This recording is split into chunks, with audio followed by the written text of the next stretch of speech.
Hey, what's up everybody? Welcome back to my channel, Mystic Watch. And today's going to be a little bit of discussion videos, so there's not going to be any it's going to be a still image, so if you want to hear my soothing voice, stay tuned.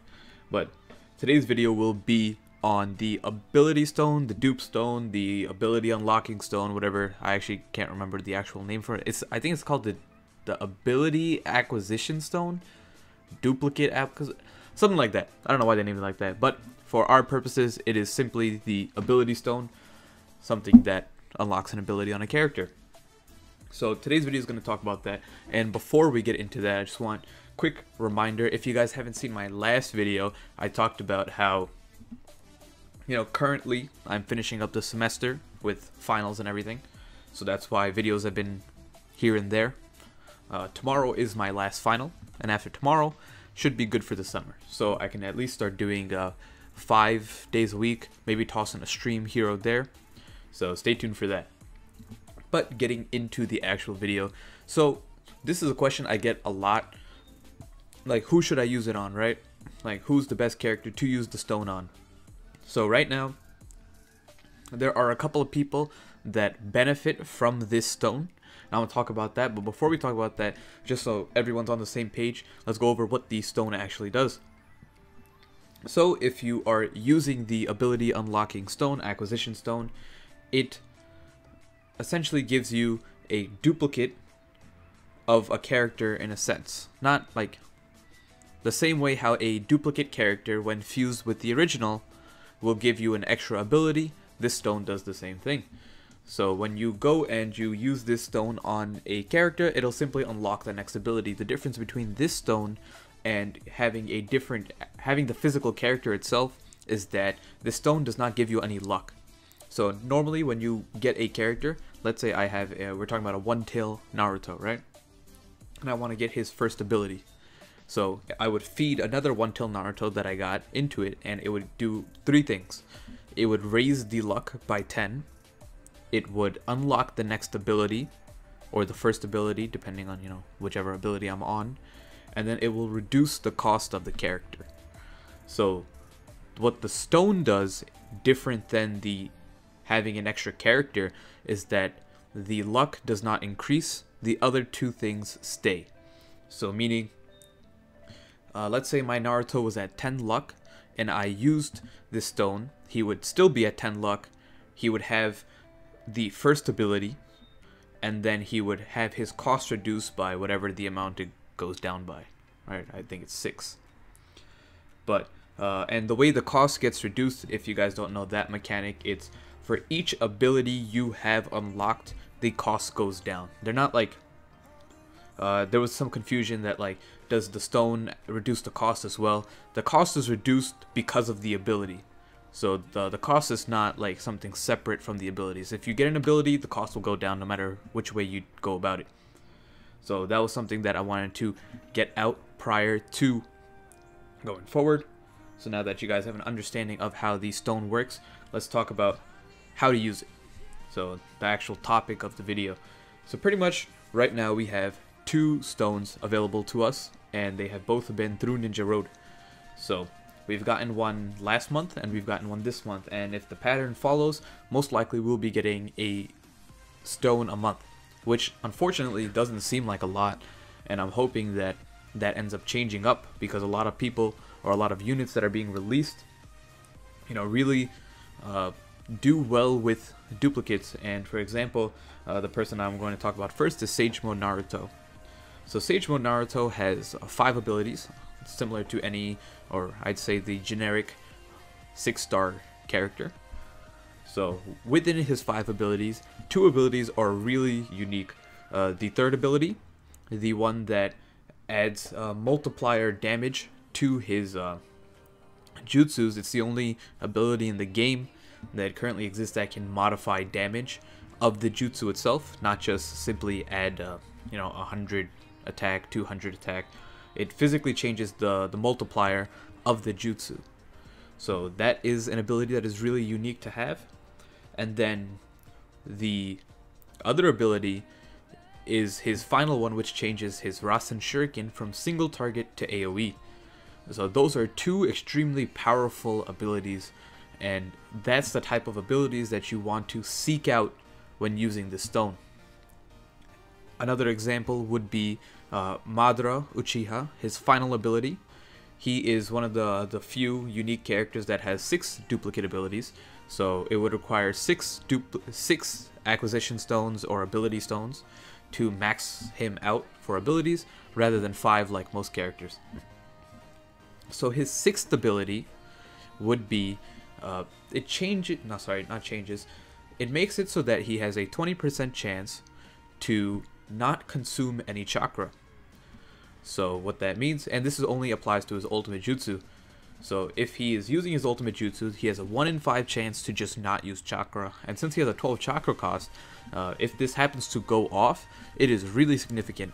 For example, I was doing Ninja Road with him, and this was the first Ninja Road, and I just did like a 9-minute run, right, of Ninja Road. It took me 9 minutes because it was like 4, I believe it was 4 times in a row, Madara simply just did not use chakra. So I was able to use his ultimate jutsu 4 times back to back. And of course that's like a unique case, and you can force that option out by restarting the application to, you know, reset that turn. But usually that isn't necessary if you have, you know, if your Madara is that strong, you're normally not struggling with something like that. But that's another example. So those are, you know, some specific abilities that you want to go out for, not talking about the character itself. Now when it comes to other characters, who is good with a lot of abilities in a sense, right? Not just talking about the specific ones. A character that is insane with maximum abilities, I'm looking at Hidan.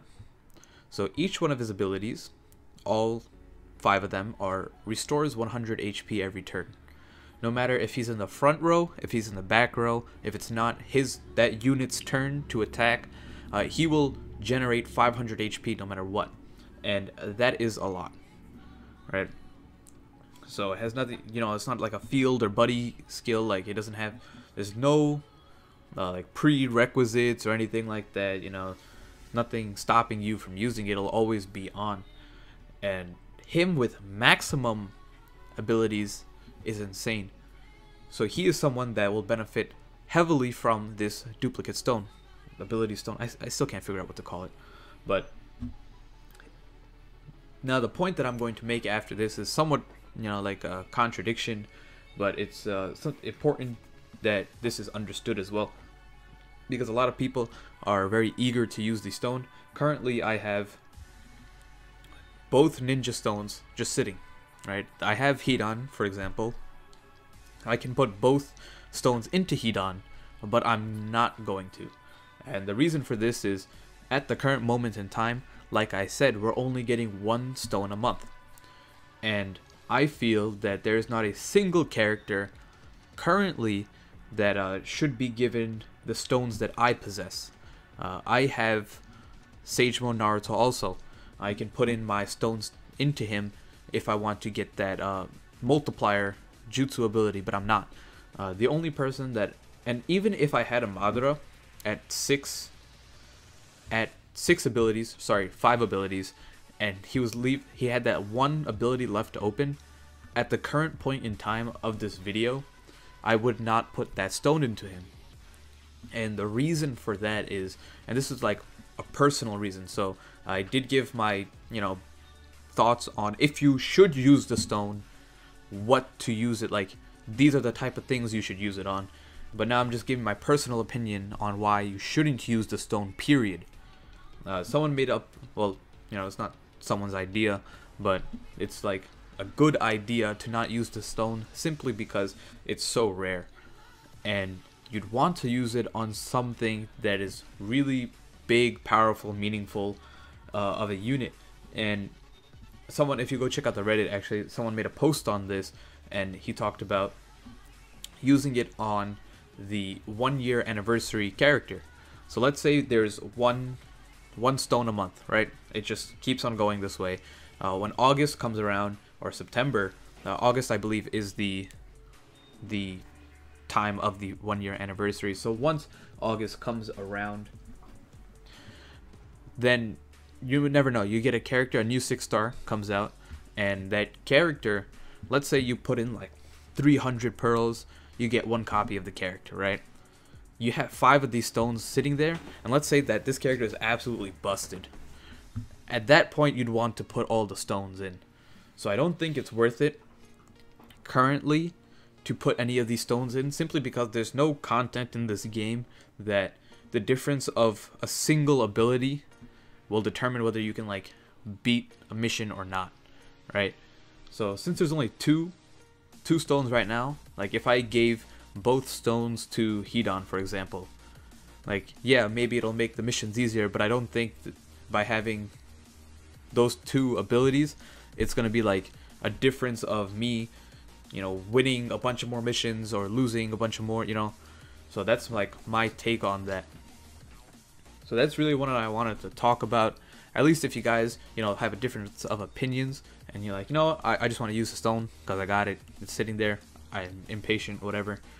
So that at least you can direct your stones to, you know, that type of mindset on who to use it on when I explained it first. But other than that, if you guys wish to follow my opinion, then I suggest not using any stone whatsoever. And when a character that the day a character drops that I believe requires all these stones, I will make a video that day. But until then, hope you guys enjoyed the video, and see you all next time.